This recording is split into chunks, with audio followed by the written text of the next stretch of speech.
Hey gang, there has been a disappointing development in the gaming world. Well, I could say I'm surprised, but IGN is back at it again. Let's jump in and see what the latest problem is. IGN recently got its hands on Mixtape, an adventure game where you take control of a girl named Stacy, who, with a group of teen friends, make their way to party on the last night of high school in the 1990s. Being someone that grew up during that time, I'm sure the nostalgia would hit, right? Well, let's see what IGN thinks.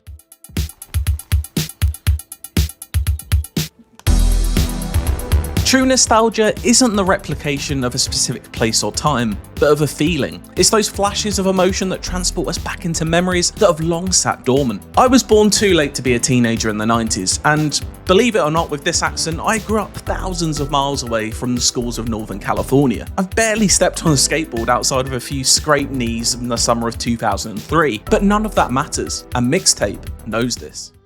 See, they start things off by talking about nostalgia, but at the same time, disavowing it. And honestly, I can't see how someone could feel nostalgia without ever experiencing those things.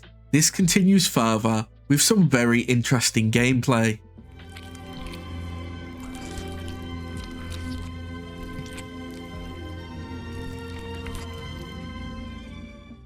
Yeah, sorry gang. I had to see that, so I'm not suffering alone. As for replayability, let's see what IGN says. Any replay value is found in wanting to revisit these short pockets of fun. They won't change, nor will the relationships or conversations within them, but familiarity is at the core of nostalgia, and I can see myself treating Mixtape like one of those comfort films you pop on every couple of years. You know what's going to happen, so the surprise factor is gone. Well, as you can see, the game has nothing new to offer, so replayability is down to personal preference, which in this day and age doesn't do much for a game's success. Well, this is where IGN comes in to sum it up with a total score of a 10. They gave it a perfect score. Compare this to previous Game of the Year winners and contenders. Expedition 33 got a measly 7, while being one of the most successful games of this generation. Black Myth Wukong got an 8, but was so successful and one of the best-selling games that it opened up to help fund future Chinese games like Phantom Blade Zero and open up the Chinese gaming market as a whole. It doesn't add up why they rate this so highly. Well, that's not all, as several who did play Mixtape noticed something: the total lack of gameplay. Christina here talks about her disliking of the game, including a clip where she has to race to her friend's house before their cop dad gets home, and she does it all without pressing a single button. Let's take a look. So, in this cutscene, we're just going to... Oh, by the way, we're going to ignore this. I'm not going to be pressing a single thing. I'm just going to be ranting, as you can see. So this is a very pivotal part of the story where you're about to save your friend from their cop dad, or what little story there is, anyway. I say this, but I don't feel anything. Mostly because there's absolutely, virtually no, character insight. You've seen some Family Guy cutaway gags of the gang hanging together. But also, I don't need to do anything. I'm not pressing anything. She just keeps running. There's no consequence. She's gonna make it regardless. I should be like, oh, my heart is pumping, but no. Interactivity can make a mid-story better. But this game does not understand that, because it doesn't want to be a game! This is a game, this is how most of the game functions. And not only that, you've got to focus on the fact the background's going at 60 frames per second, and the character is going at a janky frame rate that makes it look like she's running on 989 ms ping. And she keeps going. Still not pressing anything, she's still going. I'm still not pressing anything. It's just like all these set pieces and all these moments where your input means absolutely nothing. And I'm supposed to point at this and go, look, it's like Ferris Bueller. It's like Ferris Bueller, guys. And oh, by the way, look at the rubber ring there.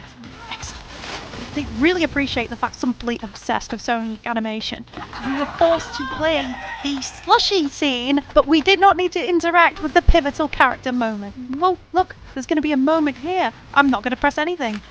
Oh, She did a quirky thing, but I didn't do that. The game did that on its own. Almost like this should have been a fucking movie. And she just keeps going. This is the game, by the way. There's like 4 maybe scenes, and look at how quirky it is. They're clapping, and there's a bunch of people on the roof. It would be great if the story actually made me care about what was happening. Just in service of nothing. It pisses me off. It really does. It's like this got a 10 out of 10. Oh, this is a really nice kick. I really wish I could have failed that, or you know, punted a wide Vikings in the 1990s. I don't know. I'm probably talking on I don't know American football, but still, what'd you go? What'd you go? There. And she's almost there. I wonder if I failed or not. I wonder if by not pressing a single thing, I failed this whole chapter. It's all flash with no substance. It's all in the sake of just a bunch of collective moments and oh, look, the next sofa. Look, she made it. She made it. I'm so stressed right now. As you can see, there is no punishment for failing. It just happens, and this isn't the only case. Sayel here shows another part of the game where he also presses no buttons, and again, no punishment or failure for it. I'm not steering shit, so we'll see how it goes. I can't go to prison. So I'm not really doing anything. I'm not really touching anything. I'm not really I'm not touching, you know, want me to clap for you. I'm not doing anything here. This is really unbelievable.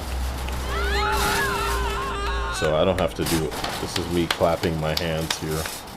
And this is why IGN loves this, I guess.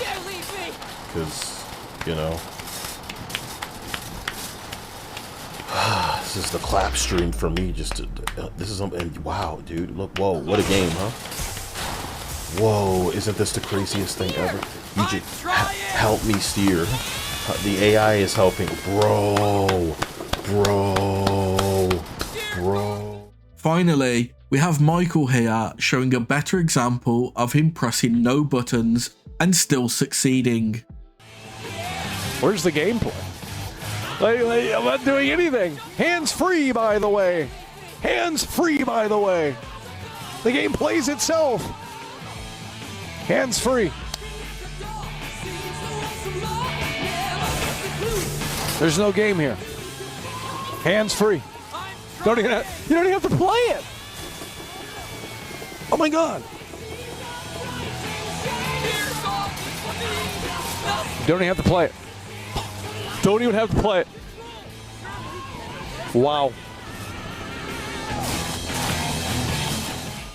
Another peeve of mine and many others is this tape rewinding. Come on.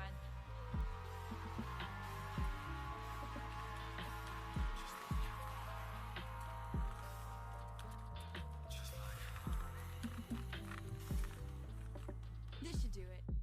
No one rewinded tapes like that in the 90s. In fact, many stereos had built-in rewind options, so you would never even need to consider rewinding it like this.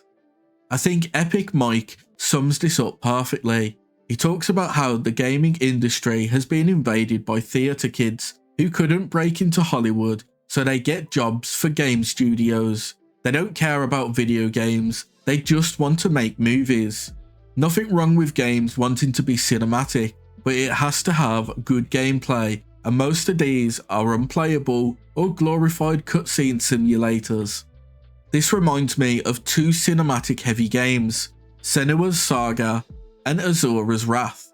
Both were games heavily focused on telling story through its cinematics, but also included gameplay, and failing that gameplay failed the game.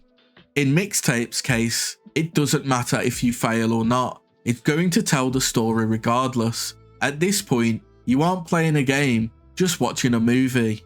Personally, I don't mind a good cinematic heavy game, and like games that aren't gameplay heavy too. For example, I'm a big fan of the Telltale games, especially the Walking Dead ones.